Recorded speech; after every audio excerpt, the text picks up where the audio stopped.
BYD jumping this morning after notching record quarterly profit and sales, topping $100 billion in 2024. The world's largest EV maker topping Tesla's annual sales of 4.2 million vehicles. In fact, it was just a couple of years ago that Elon Musk was actually commenting at BYD's own product and saying that it wasn't really up to task. Well, of course, evolution happens quite rapidly. The world's largest EV maker, BYD, is not only Tesla's biggest competitor, it's outpacing Elon Musk's car company. China-based BYD topped the maker of the Model Y in revenue in 2024. Everything just changed. In a remarkable shift reported on March 27, 2025, the United States Commerce Department unveiled trade numbers showing an 8% surge in the trade deficit compared to last year. Moments like these strike at the heart of businesses across the auto industry and beyond. The conversation isn't just about cars or shipping containers, it's about the entire chain of manufacturing, jobs, and energy dynamics that ripple through everyday life. Even those who don't follow trade policy closely can feel the tremors, because price tags at the dealership or fuel pump often echo shifts in global markets. For over a decade, regulatory frameworks shaped how companies built cars and transported goods. But recent volatility in world affairs handed us a brand new set of challenges.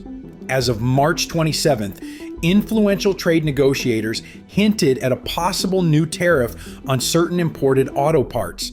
Such news throws the global market into a frenzy, sending major automakers scrambling to re-strategize. According to a newly released briefing by the Council on Strategic Commerce, the overlapping concerns of inflation, energy security, and consumer demand have pushed policymakers to act more aggressively than ever before. These are heavyweight words that speak to a deeper tension. If tariffs spike, what happens to local manufacturing deadlines or electric vehicle expansion plans? Behind the scenes, executives watch fuel costs as closely as interest rates. When OPEC and other major oil exporters hint at production cuts, it stacks on top of supply chain woes. The drive for smaller carbon footprints intensifies the race for domestic energy sources. Meanwhile, the Federal Reserve, still monitoring inflation, might raise rates again, pushing consumers to think twice before financing a new car. The auto sector sits at this crossroads of energy, finance, and geopolitics, where every decision can catapult markets in unexpected directions. Across the globe, powerful players like China are doubling down on electric vehicle manufacturing, challenging traditional American automakers and fueling technology races. Recent announcements of enhanced subsidies for advanced battery projects reveal an effort to lock in top positions in the EV supply chain. These moves feed broader questions about whether the United States will match those investments or risk lagging behind. But it isn't all gloom. Some see opportunity in forging new alliances, renegotiating trade deals, and focusing on micro-manufacturing hubs that reduce reliance on any single foreign supplier. If there's one constant, it's the unpredictability of cross-border cooperation. The question practically leaps out: how fast can companies and regulators pivot once the game changes? If the last 2 days' news is anything to go by, they might need to pivot now. A sense of urgency is flooding the debate like never before. Economic watchers say any wrong step could rattle an already fragile recovery, reshaping consumer habits overnight. Is the auto industry truly on a collision course with sweeping changes in trade and monetary policy? Only time will tell, but the consequences are massive. In a world where energy transitions and global alliances keep evolving, the stakes stretch far beyond any single brand or border.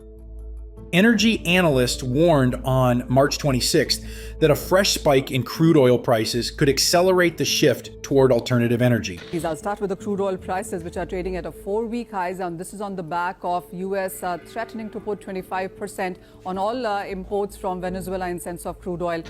This market jolt, which just happened, throws a bright spotlight on the relationship between fuel costs, automotive demand, and foreign policy frictions. Tariffs chain react with these dynamics, potentially driving up the price of foreign-made auto parts. That sort of escalation can be game-changing for both industry giants and smaller players in the United States. If basic components cost more, final sticker prices climb, consumer demand can falter. Then the circle closes in on the workforce as the policy battles mount, labor unions press for domestic job protection, while economists sound the alarm on inflation. According to a new note from the International Trade Observer, tariffs are not an isolated instrument, but part of an interconnected policy matrix. Every tax or levy can trigger cross-border retaliation, fueling a cycle of tension. This means the auto world isn't just dealing with steel and aluminum constraints or microchip shortages, it's now entangled in global power plays. That's especially true for electric vehicles, whose key components rely on minerals primarily mined overseas. With supply lines under examination, politicians ask whether it's time to bring more production stateside or face vulnerability when others control the raw materials. Meanwhile, overseas manufacturers see opportunity. If tariffs push up U.S. production costs, foreign brands could press their advantage in emerging markets or even within American borders, leveraging advanced EV technology. 25% tariff on all car and light truck imports into the country. It's due to come into effect on April 2nd. Economists and world leaders are warning that it will be a tax on consumers and have a chilling effect on the global economy. But to Americans, Trump paints a rosy picture, predicting that the levies will spur growth. The shift reveals a high-stakes game. Who can create vehicles cheaper, cleaner, and faster? If the electric revolution is unstoppable, these flashpoints become defining moments. For instance, a cascade of new deals signed in Asia last week hammered home that major buying power is turning to battery tech. The question is, will the United States keep pace? Or is it about to hit a tariff-induced speed bump that beneficial trade agreements might have smoothed out? We have put in place the mechanisms so that if it is appropriate for retaliatory tariffs, and there's many considerations. We must consider what will serve Japan's national interest. We're strongly requesting the US not to apply these 25% tariffs on Japan. Experts note the Federal Reserve's interest rate strategy as another flashpoint. When money becomes more expensive to borrow, companies slow or shelve projects. Already, market watchers believe rising rates could hamper expansions in the green tech and automotive sphere. Combine that with big uncertainties about new tariffs, and you get a recipe for volatile markets and abrupt business decisions. Does that lead more automakers into risky bets on future demand, or does it force them into cautious short-term plays? By the way, if this video resonates, give it a like. It helps this video reach a broader audience. Also, don't forget to subscribe and hit notifications to stay in the loop. In the thick of all this, consumer sentiment stands as a powder keg. Recent polling suggests possible dips in big-ticket spending if tariffs push prices higher. Another direct quote from the Institute for Manufacturing Prosperity states, "When consumers see the cost of their next vehicle jump unexpectedly, it can dampen confidence across the board. In tight economic conditions, that can trigger a chain of cutbacks, hiring freezes, or production slowdowns. Where the lines cross, we find the real flashpoints of this complex drama, each factor feeding back into the others, revving up the tension from coast to coast." Of course, tariffs, they do impact prices.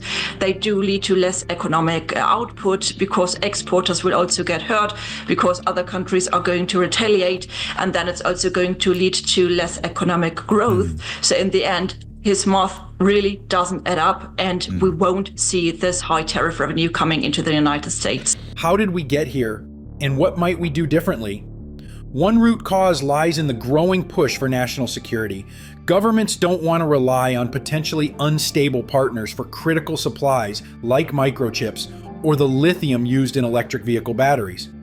Another significant factor is the political drive to boost domestic manufacturing, often framed as saving American jobs. According to a recent briefing published by the U.S. Bureau of Economic Analysis, domestic manufacturing output rose by 5% this quarter, largely aided by policy incentives. That's good news for certain regions, but can spur retaliation abroad. After all, cross-border trade relationships aren't one-sided. If the U.S. slaps tariffs on foreign goods, other nations often answer in kind, sparking a cycle of tit-for-tat moves. But what if tariffs aren't the only option? Instead of throwing up barriers, some argue for forging new free trade blocs among trusted allies. That could encourage the free flow of EV components among stable partner countries, ensuring supplies remain reliable. The contrarian viewpoint here suggests that high tariffs risk stunting the very manufacturing growth policy aims to foster. Indeed, multiple automakers are exploring reshoring strategies that reduce the risk of overseas disruptions but avoid heavy import taxes on the smaller components they can't easily produce at home. Critics warn that a purely protectionist stance might slow down innovation if local producers lack global competition. So, while tariffs make headlines, alternative paths might prove more sustainable. Emerging economies add another dimension. Countries like India and Vietnam have become hotbeds of automotive component production, luring manufacturers with lower labor costs and growing engineering expertise. Geopolitically, these places may be seen as safer alternatives to higher risk zones, offering new supply avenues that bypass potential friction with major counterparts. It's not a perfect strategy. Logistics, quality control, and ramp-up time still pose real challenges. Hearing a lot more companies who are moving out of China, wanting to come because they find the policies a lot more attractive, not just the PLI, but overall the ecosystem is now far more facilitative of such companies coming out to locate themselves in India. But for some companies, the trade-off is worth it. In the energy sphere, alternative power sources like green hydrogen or next-generation battery tech promise solutions that reduce dependency on conventional fuel or certain raw materials. Imagine drastically cutting the demand for foreign oil or lithium altogether.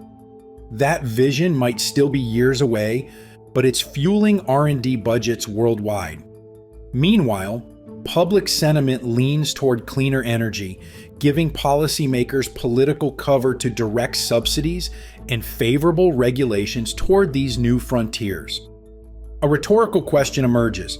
Does the lightning-fast rise of electric cars and renewable grids actually force policymakers into a corner? If tariffs are ramped up, it could make EV adoption too expensive too quickly. On the flip side, if those tariffs are dropped, it might expose local industries to relentless global competition. The cause and effect chain is complicated, and the alternatives don't come neatly packaged. Still, solutions are bubbling up, from allied supply agreements to strategic local production. But what if the entire conversation about tariffs is overshadowed by a bigger, more pressing concern? The driver of inflation that's hitting pocketbooks everywhere. In that case, more targeted economic policies might overshadow the tariff debate entirely. Either way, a new wave of thinking is beginning to challenge decades of standard trade orthodoxy, urging a more holistic, forward-looking approach. The ripple effects could reshape entire sectors in ways we're only beginning to grasp.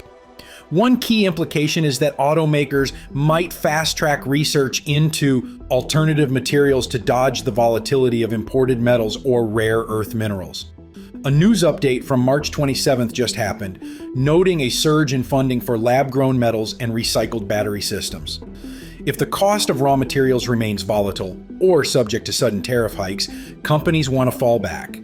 This trend might incentivize breakthroughs that reduce reliance on standard supply routes.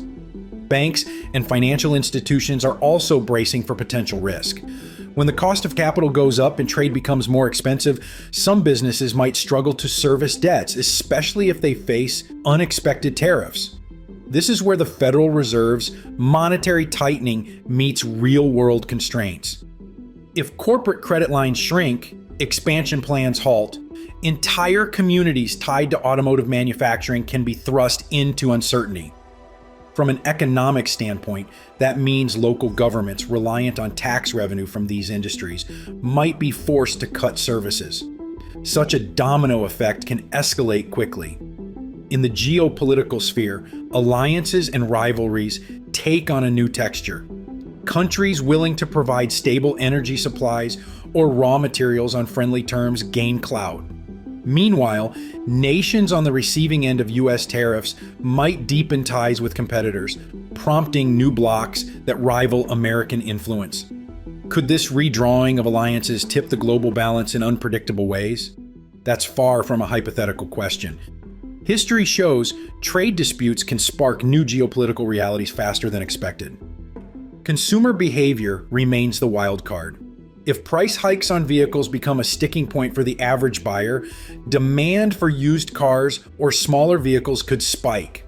Shifts in consumer preference might also accelerate the popularity of scooters and bikes in urban areas, particularly if city infrastructures support that move. Although that may sound minor, it's exactly how larger trends can gather steam and adjust the capital flow. Less demand for gas or large EV batteries over time might upend the automotive status quo. Are we prepared for a world where the family sedan is no longer a default choice? Another question surfaces. What if the abrupt changes push the industry toward unexpected partnerships? It's possible that global automakers, tech companies, and energy giants pool resources to control the entire supply chain, from mining to final assembly, ensuring no single tariff can derail them. The idea might have been considered radical once, but in this climate of fast-moving policy shifts, it's on the table. With negotiations behind closed doors, we can only speculate about the next big alliance announcement. The more we see alliances form, the more fluid the market becomes, leaving smaller players scrambling to keep up. Given all these possibilities, the implications expand well beyond cars and trucks. They affect energy grids, job markets, retail sectors, and global diplomacy. Observers watch each twist and turn, hoping to spot early warning signs of major upheaval or glimpses of opportunity. This is how speculation becomes reality, shaping how governments and corporations prepare for tomorrow's markets. Though the path forward may be riddled with uncertainties, these potential outcomes paint a high-stakes picture, one in which small policy decisions have colossal ripple effects. The stakes have never felt higher for both policymakers and the public at large. Representatives negotiate behind closed doors, automakers scramble to tweak supply chains, and economists rush to gauge the knock-on effects of each new tariff proposal. But what if the conversation around tariffs takes a backseat to deeper structural issues, income inequality, technology gaps, or the ever-shifting energy landscape? In that scenario, the real call to action may go beyond trade policy, demanding a broader focus on fairness, sustainability, and future-proofing the core industries that keep the economy afloat. A contrarian view here might challenge everything we've discussed. If tariffs protect local jobs and encourage innovation in domestic manufacturing, perhaps the short-term pain leads to a long-term renaissance in American industry. That's a hopeful angle, to be sure. Yet skeptics argue that the global economy is simply too interconnected. The cost of isolating the US market, even partially, would hurt more than it helps.